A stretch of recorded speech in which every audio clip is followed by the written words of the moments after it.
Welcome back, guys. Hope you all are great. This is Rakishan here, and you are learning English with me.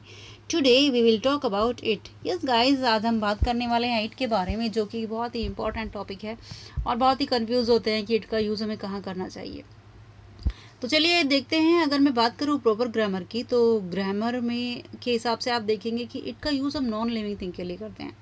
लेकिन अब अगर advance English की बात करें तो उसमें लिविंग थिंग और नॉन लिविंग थिंग दोनों के लिए इट का यूज़ होता है। इट का यूज़ कहाँ कहाँ किन किन दशाओं में होता है, चलिए देखते हैं। जब हम बात करते हैं समय की, या दिन की, या वर्ष की, महीने की, या फिर मैं कहूँ त्यौहार की बात करते हैं किसी, या मौसम की, मौसम यानी कि सर्दी, गर्मी, बरसात आदि के बारे में बताने के लिए हम इट का यूज़ करते हैं। इट का यूज़ हम एज ए सब्जेक्ट भी करते हैं, और जब हम किसी बात पे जोर जोर दे के बोला जाता है तब भी हम इट का यूज़ करते हैं। तो इसको डिटेल में एक एक करके सीक्वेंस में हम जानेंगे कि हम इट का यूज़ कहाँ और कब करते हैं। और मैं आपको बता दूं, वीडियो शुरू करने से पहले आप ये वीडियो प्लीज़ एंड तक ज़रूर देखिए, क्योंकि वीडियो के एंड में मैं आपको एक इट का स्पेशल यूज़ बताने वाली हूँ। तो आपसे मेरी रिक्वेस्ट है गाइस, इस वीडियो को एंड तक ज़रूर देखें। तो चलिए शुरू करते हैं वीडियो। और सबसे पहले देखते हैं कि जब हम टाइम बताने के लिए हम कैसे इट का यूज़ करते हैं, कि टाइम बताने के लिए हम इट का यूज़ कैसे करते हैं। जैसे मुझे कहना है कि 5 बजे हैं, 5 बजे हैं, तो उसको बोलेंगे it is 5 o'clock, it is 5 o'clock, या बोल सकते हैं इट्स 5 o'clock। अगर मुझे कहना है 6:15 बजे हैं, तो इट इज़ 6:15, इट इज़ 6:15। सवा 6:15 यानी कि 5:15 या फिर 4:15, सवा को बताने के लिए हम क्वार्टर पास्ट का यूज़ कर सकते हैं, क्वार्टर पास्ट। अगर मुझे कहना है कि 3:45 हैं, तो it is quarter to four. हमें पौने यानी कि पौने, अभी मैंने बोला है 3:45 हैं। अगर मुझे कहना है 3:45 हैं, तो it is quarter to three, या 2:45 हैं, इट इज़ क्वार्टर टू 2। इस तरह से हम यूज़ कर लेते हैं। अब आपको ये बात ध्यान रखनी है कि जब हमें सवा बताना हो कि सवा बजा है, या 2:15 हैं, या 3:15 हैं, तो उसके लिए हम यूज़ करते हैं क्वार्टर पास्ट का। और अगर बताना है कि पौने, यानी कि पौने में कोई टाइम बताना है, 4:45 हैं, 4:45 हैं, 6:45 हैं, तो हम यूज़ करते हैं क्वार्टर टू का। तो चलिए देखते हैं अब नेक्स्ट यूज़। इसका नेक्स्ट यूज़ होता है एज ए सब्जेक्ट, यानी कि डेज के नाम जब हम बताते हैं, तो वहाँ पे देखिए एज ए सब्जेक्ट उसका यूज़ कैसे होता है।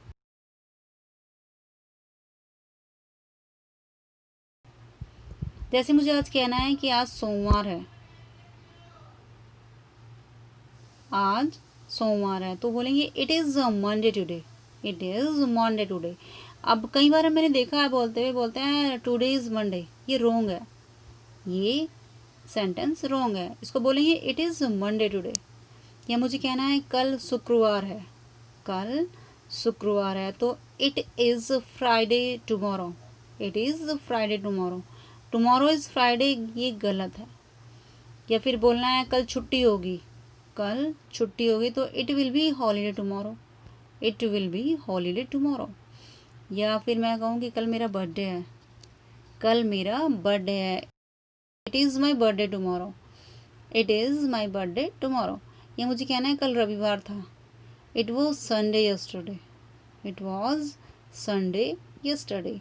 अब देखते हैं हम ईयर बताने के लिए हम इसका कैसे यूज़ करते हैं। जैसे बोलना है सन 2001, सन 2001 था, तो इट वॉज 2001, इट वॉज 2001।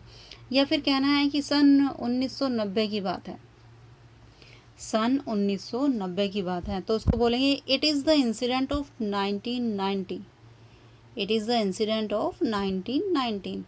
या फिर मंथ के बारे में हम यूज़ करते हैं, मंथ यानी कि महीने के बारे में बताना है। जैसे मुझे कहना है मार्च का महीना था, it was March, it was March. और you can say it was the month of March, it was the month of March.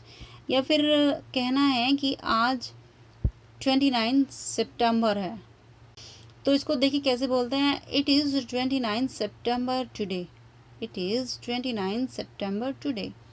या फिर हम किसी फेस्टिवल के बारे में बताते हैं, फेस्टिवल यानी कि जैसे कहना है कि शिवरात्रि का पर्व था, शिवरात्रि का पर्व था, तो it was the festival of Shivratri, it was the festival of Shivratri. या रक्षाबंधन का पर्व है, it is the festival of Rakshabandhan, it is the festival of Rakshabandhan.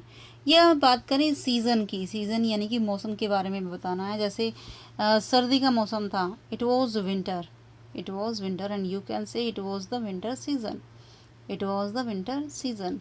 यहाँ बरसात हो रही है, यहाँ बरसात, इसको बनाएंगे it is raining here, it is raining here. या फिर कहना है कल बहुत पानी बरसा, कल बहुत पानी बरसा। तो देखिए इसको कैसे बनाते हैं, it rained heavily last night, it rained heavily last night.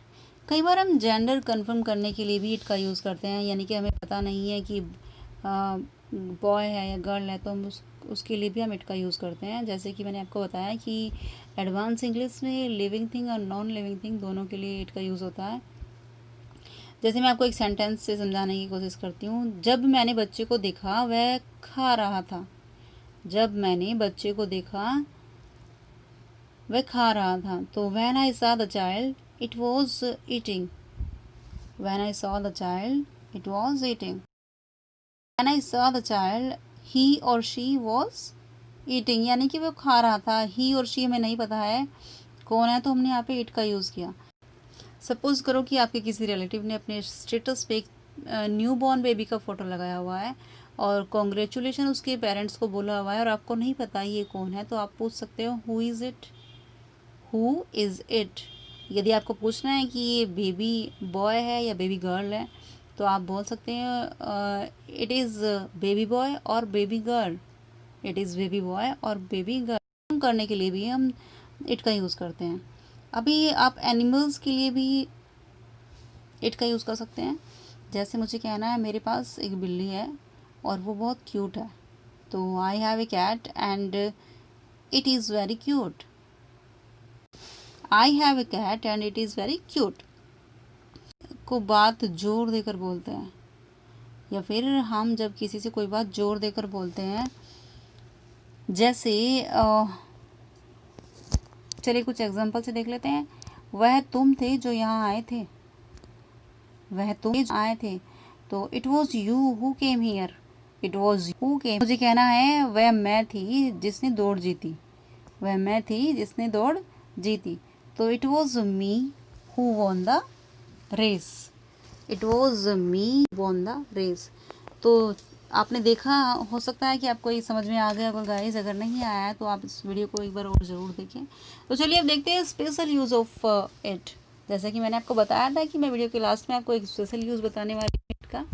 जब ये बताया जाए कि कोई कार्य करना कैसा है, जैसे अच्छा है, बुरा है, कठिन है या सरल है आदि, तो तब हम वहाँ पे इट का यूज़ करते हैं। आप मानिए कि सलाह देने के लिए इट का यूज़ किया जाता है। जैसे चलिए कुछ सेंटेंसेस इसको देख लेते हैं।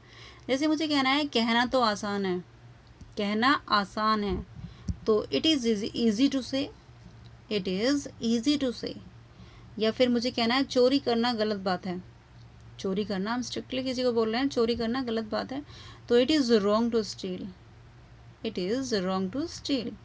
या झूठ बोलना पाप है, it is sin to tell a lie, it is sin to tell a lie. या फिर सिगरेट पीना हानिकारक है, सिगरेट पीना हानिकारक है, it is harmful to smoke, it is harmful to smoke. या फिर कहना हो कि उपन्यास लिखना बहुत कठिन है, उपन्यास लिखना बहुत कठिन है, तो it is very hard to write a novel, it is very hard to write a novel. या फिर पक्षियों को मारना पाप है, पक्षियों को मारना पाप है, it is sin to kill the birds, it is sin to kill the birds. या दूसरों की आलोचना करना आसान है, दूसरों की बुराई करना, आलोचना करना आसान होता है, तो it is easy to criticise others, it is easy to criticise others.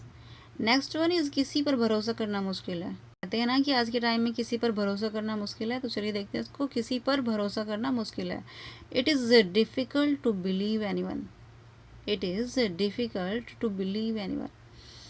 इस प्रश्न पत्र को हल करना आसान था, प्रश्न पत्र को हल करना आसान था, तो it was easy to attempt this question paper, it was easy to attempt this question paper. वहाँ जाना ठीक नहीं है, किसी को बोलो, सलाह दो उसको कि वहाँ जाना ठीक नहीं है। It is not proper to go there, it is not proper to go there. या चलती ट्रेन में चढ़ना असंभव है, चलती ट्रेन में चढ़ना असंभव है। तो it was impossible to board the moving train, it was impossible to board the moving train. Next one is यह सिद्ध करना मुश्किल है, सिद्ध करना यानी कि प्रूव करना, यह सिद्ध करना मुश्किल है। तो it is difficult to prove this, it is difficult to prove this. Next one, अंग्रेज़ी बोलना आसान है, अंग्रेज़ी बोलना, यस सही बोल रही हूँ मैं, अंग्रेज़ी बोलना आसान है। अगर आप सारे रूल फॉलो कर रहे हैं तो अंग्रेज़ी बोलना आसान है। तो it is easy to speak English, it is easy to speak English. या फिर शराब पीना नुकसानदायक होता है। नेक्स्ट वन इज़ शराब पीना नुकसानदायक होता है। It is harmful to drink liquor, it is harmful to drink liquor. यह लास्ट वन इज़ आकाश सितारे तोड़ना असंभव है, आकाश सितारे तोड़ना असंभव है। ये कहावत में ये कि तेरे लिए मैं आसमान से तारे तोड़ के ला सकता हूँ, लेकिन अगर हकीकत जाने तो आकाश से सितारे तोड़ना असंभव है। It is impossible to plug the stars from the sky, it is impossible to plug the stars from the sky. तो ये थी एक स्पेशल यूज़ गाइज इट का, और होप आपको ये अच्छा लगा होगा। So all about today's class guys, and now it's high time to leave. Thanks for watching, see you the next video, bye bye.